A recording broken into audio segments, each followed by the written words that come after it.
Okay, so I'm going to show you a little bit about how to use that program, Pixlr.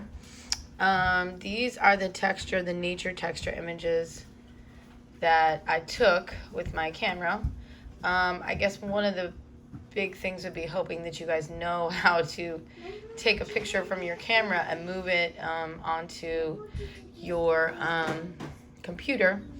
Obviously, most of you guys are working with Chromebooks, so you're going to need to put those pictures in your Google Drive. That's probably the best way for you all. Anyway, I will help you work with that, no problem. So here are all my texture pictures. This is the one that I made in Pixlr that I layered and changed the colors. So I'm going to show you exactly how I did that. I have all these pulled up so I can, reference these numbers when I'm pulling them in. This is Pixlr. So I went to pixlr.com. That's it. These are some of my dad's barn art. I was making him a website while I was home. Easy. You go to open image. And in my case, it's going to take me to the desktop. I don't know how that's going to look on yours. I'm hoping that you'll be able to pull something in from your Google Drive, but I don't know. We're going to have to work through that. I don't have a Chromebook, so I can't exactly approximate you guys' experience. Can I say hi? Yeah, you can say hi. Hello. Okay, I have my coffee. Okay, it's early in the morning for me. It's like 9:30. Okay, so moving along. What was I doing? Textures. Okay, so I pulled in this one of these lily pads first. I'm calling that like my base layer. And it asks me how big I want this image to be. I mean, if you wanted to print it out, you'd want to go to Ultra HD, but likely you're not going to do that. Please do the medium one. It'll be easier to work with the image if it's a little bit smaller. So now I got my main image. On the right here, you're going to see these layers. So this is where I was trying to explain that I wanted you to put images on top of each other. In the old days, we used to do that in the darkroom. We would print images on top of each other all the time. Now you can see down here, these are our options. I haven't even used this one yet. This one might be if you're doing a graphic design piece and you need a blank space around it or whatever, things that aren't the image. This one is really, really important. Arrange is where we're gonna make changes to our layers. We got Cutout. Now, Cutout is a really cool tool. It's a Photoshop tool.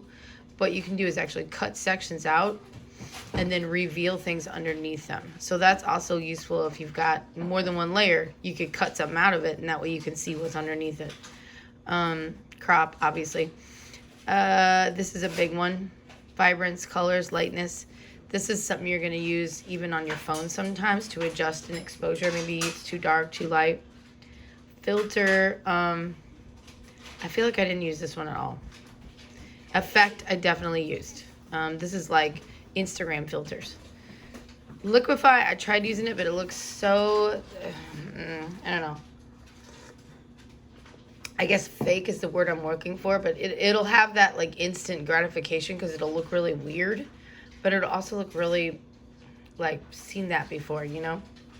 I don't know, you decide. Retouch is awesome, but you won't need to use that. This is for like taking a pimple off of somebody's face or taking a whole object out of a photo that you think is distracting or whatever. I mean, you might be able to use it. Drawing, you could draw stuff on here.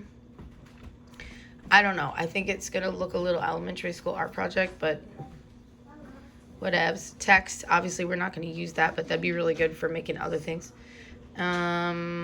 I didn't use that one. I don't know what that does.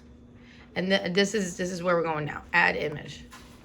So I'm going to go to browse. It's going to take me back to my desktop. And the one I put on top of it was, I hope I remember which one. I think this one. I think it was this one.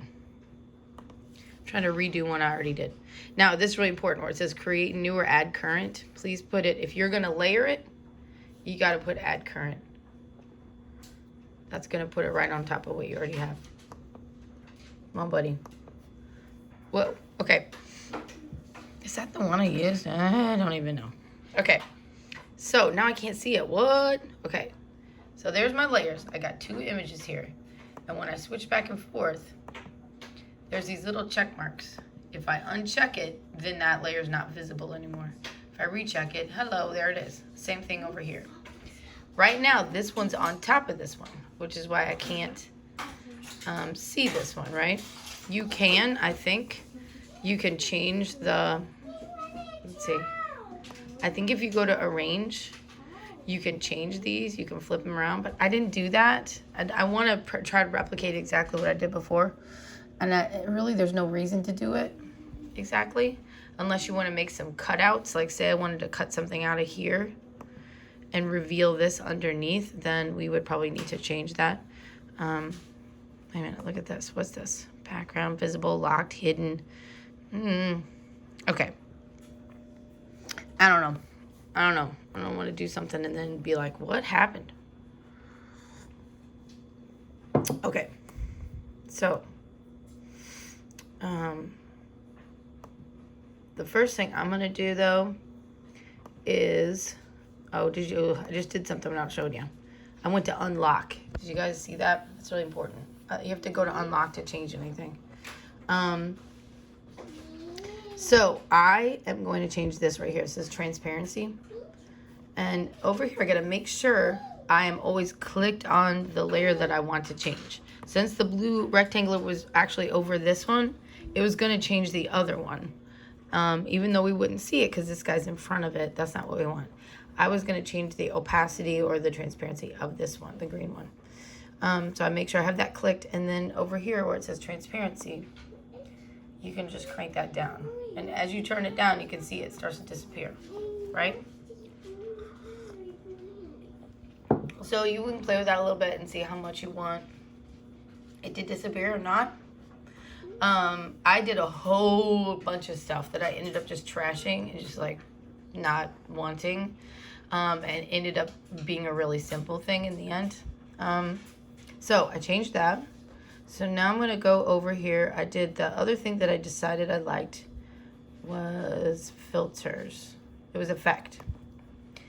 Only thing I would tell you is that I felt like this really made the computer freeze up a lot. The effects were really, really slow. They weren't like Instagram where you just click them and they just worked. It seemed like I had to click it and wait a long, long time for it to take effect. Also, again, we're going to think about what layer we're putting the filter on. In this case, I decided initially, I did a whole bunch of things and ended up deciding that I wanted to change this layer. Now, which one did I use though? Oh boy. Oh, I think I used that one, Artsy. Yeah, I used this one. It's called Frank. So basically what that one does is it changes the yellows, duplicates them, makes a little bit of rainbow stuff in there. And of course it's proven me wrong because it happened instantly and had no trouble, but whatever. Fair warning. And then I'm gonna go to adjust. Adjust is like contrast, saturation, brightness, exposure. And again, as always, whatever layer you're on, that's the layer that you're making changes to. So I just went in like I always do with a photograph. Turned up the vibrance, which is the contrast. Let's see. I think I turned up the temperature a little bit. That'll be more the warm side, and that'll be the cool side. You can also turn up contrast and exposure. I think I turned the contrast way up. If this was a person's face, it would look really strange with the contrast way up, but this is not a face. The contrast is going to really, really increase the effect of that filter. Now you can go to your other layer too and do the same thing. Uh-oh, do I have to push apply? I think I do. Okay, let's go to the other layer. I don't even remember what I did here, but probably did something. I don't know, that seems like too much. You can see the blacks get blacker, lights get lighter, that kind of thing. But anywho, it's not exactly like the other one I made, but it's kind of like it. Then I went to save, and I chose high. I chose quality all the way up. I chose JPEG. Please choose JPEG. PNG, no, don't. Choose JPEG. You can give it a title here. I'm gonna call it demo.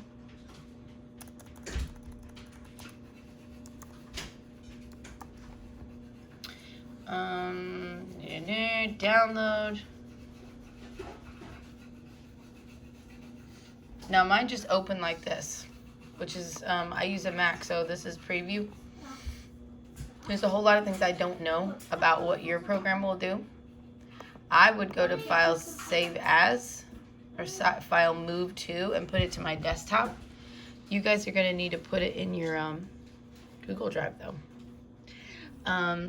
Whatever you do, I really would try to leave them as files. Like, don't make a Google Doc and paste them in there. I would really use them, you know, leave them as JPEG files.